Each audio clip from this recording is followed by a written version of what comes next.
Chris Christie just rolled out his candidacy and said, hey, make me your president. Let's just take a look at what's going on in New Jersey right now as a result of Chris Christie having been the governor there for all these years. Kira Lerner writes about this over at the Center for American Progress's blog Think Progress, and says the current 6.5% unemployment rate in New Jersey is worse than the national average, and the state's long-term unemployment rate is worse than 48 states. So Chris Christie's going to run on, we're number 48 for long-term unemployment. In his 5 years in the governor's mansion, the state's credit rating was downgraded 9 times, making it the second worst credit rating among all the states. Right? Chris Christie has caused New Jersey to now be in competition with Alabama and Mississippi. It's mind-boggling.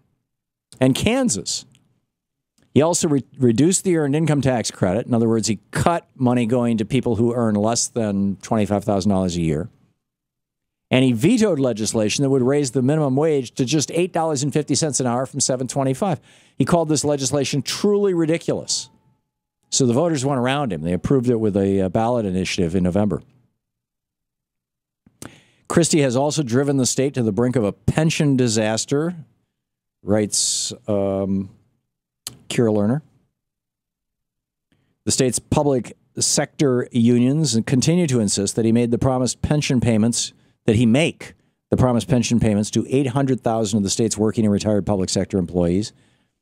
But the pension system is $80 billion in the red, and how does Christie want to handle that? He wants to cut off money going to pensioners. Screw the old people. We got to preserve our tax cuts for rich people and corporations. This is here's the amazing thing. There's not a single person in the entire Republican field who's all that different from Chris Christie in these regards. This is the Republican way of doing things. They could sell this to us back in the 1980s. Ronald Reagan was such a good pitchman. He was such a good actor.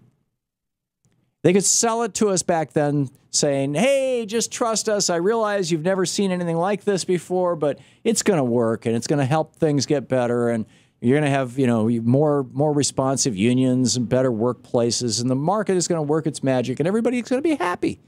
And if you don't believe me, just read Milton Friedman. And so we kind of stupidly said, okay, yeah, we'll go along with that. We'll try that. We'll try Reaganism. And Reagan did it. And George Herbert Walker Bush did it. And Bill Clinton did it. And George W. Bush did it. And now Barack Obama's doing it. We have not yet awakened from, as the Greek people seem to be in the middle of doing, we have not yet awakened from this trance of right-wing control of our country. From this trance of an economic policy that only benefits the wealthy and screws everybody else. Pensions are a sacred obligation. I mean, when workers get a pension, they typically get it in exchange for taking home less pay.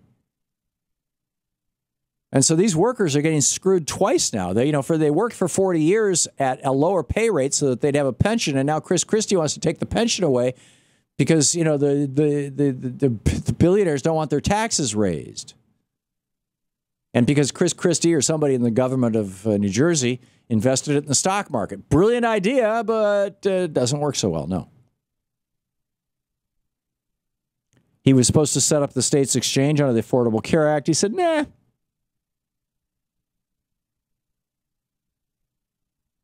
He cut $7.4 billion, $7,400 million from family planning funds intended for Planned Parenthood. Now, this was not for abortions. This was for mammograms and pap tests. He cut $7.4 billion. How many women are going to die as a result of what Chris Christie did? He also is continuously, to this day, opposed to gay marriage. On abortion, up until 1996, he was actually pro-choice. And then he said, oh, I got converted. Well, 96 was when this really started becoming a hot issue among Republican circles. So he also enacted strict quarantine practices for New Jersey when Ebola. Remember that Casey Hickox, this nurse who was being quarantined? She got in a dispute with Christie over the policy. I mean, he's selling himself as somebody who genuinely can get angry, and that's a good thing. And so he's going to kick Putin's butt or something, or the Ayatollah. It's not how the world works.